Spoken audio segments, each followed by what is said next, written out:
Sebuah rekaman terbaru menunjukkan aksi langsung pasukan Sever Akhmat, unit asal Chechnya yang berada di bawah Kementerian Pertahanan Rusia, saat melakukan serangan terhadap posisi pertahanan militer Ukraina.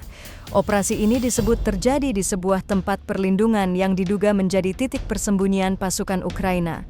Rekamannya beredar Senin, 21 April 2025.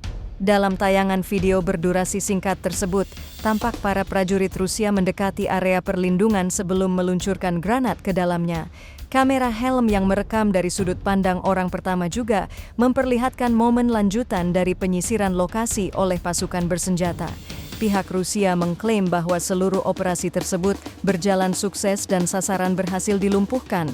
Hingga kini belum ada konfirmasi independen atau pernyataan resmi dari pihak Ukraina terkait insiden ini.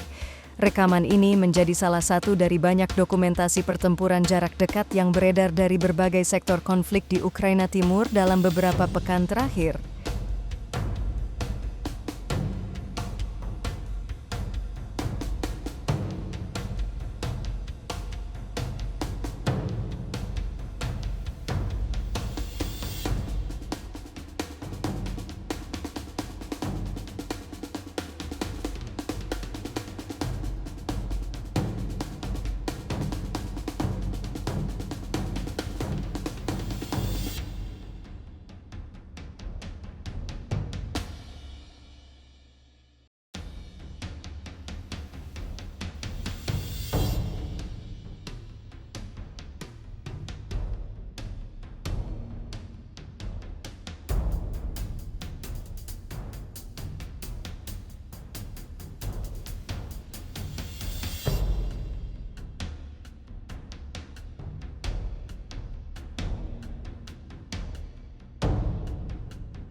Download Tribun X sekarang, menghadirkan lokal menjadi Indonesia.